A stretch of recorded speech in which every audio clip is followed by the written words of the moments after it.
I worked the late shift at a small convenience store just off the interstate. The job was monotonous in a comforting way. Fluorescent lights, humming refrigerators, and the occasional trucker grabbing coffee at 2 a.m. Nights blurred together until the routine became a kind of safety. On paper, it was nothing special. In practice, it was where I learned how quiet a place could truly be. One Wednesday night, everything felt slightly off.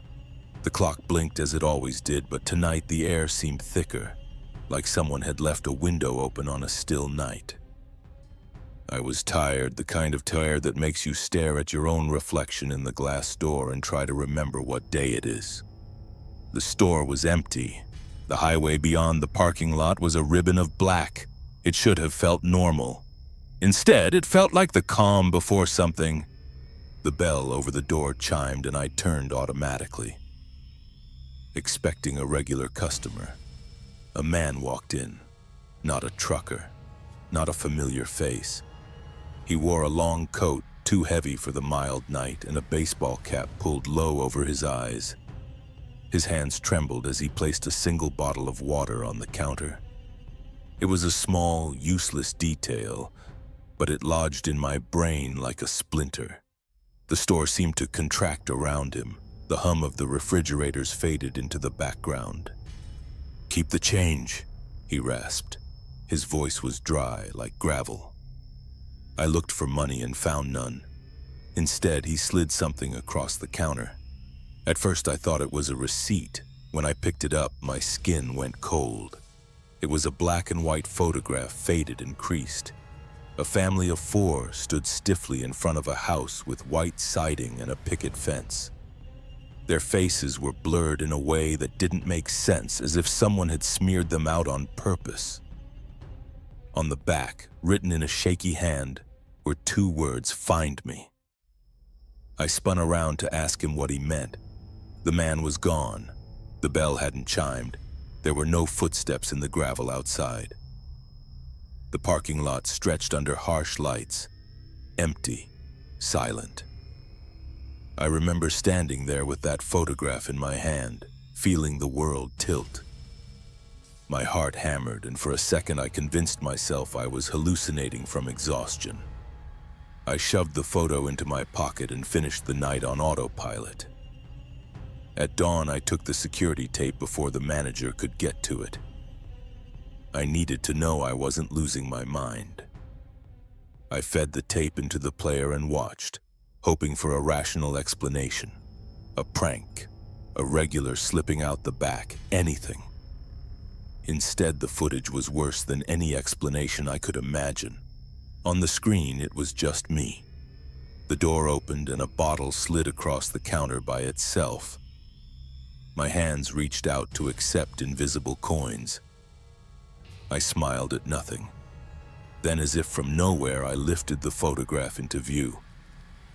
There was no man in the footage, no shadow crossing the doorway, just the things that shouldn't be moving on their own, like a film glitch that kept happening only to me. Sleep evaporated that day. I couldn't shake the image of that faded photo and the words on the back. I spent hours with property records and old real estate listings, chasing whatever lead a torn photograph could give me. After a long search, I found the house. It matched the porch, the angle of the fence. It sat in a small town 2 hours away, boarded up and decayed. The public records showed the family had been foreclosed on 20 years earlier and vanished. Neighbors said they remembered seeing the family on the porch at dusk. By morning, the house was empty, the door wide open. No signs of packing, no struggle, just gone. Police searched and came up empty. The story had faded into a local whisper, a cautionary tale told over fences and at potlucks. But there was my photograph pinned to my chest like proof that some whispers are true. After that shift, I never went back. I didn't hand in a resignation. I just stopped showing up.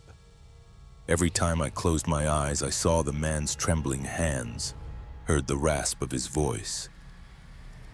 Keep the change. The photograph sits in a drawer in my apartment, folded between the pages of a notebook I never use. I avoid gas stations now. I avoid small towns with boarded windows. I try to keep the interstate out of sight when I drive because sometimes from the corner of my eye I see him. He stands by the roadside in that same long coat. He doesn't move. He never looks away. Each time I catch a glimpse, my chest tightens, a cold knot forming under my ribs. I tell myself it's coincidence, a shape of shadow, a trick of light. Maybe he's a hitchhiker. Maybe he's a memory of a night I didn't fully understand. But there's a certainty that sits in my head that won't be shaken. One of these nights, he won't be waiting. He'll be looking for me. If you ever get a small, faded photograph slid across your counter with 2 words scrawled on the back, don't assume it's a harmless thing. Don't assume it's a prank. Keep the tape running. Keep the lights on. And whatever you do, don't tell yourself you're imagining it. Because sometimes the things that visit us at night are looking for someone to find them.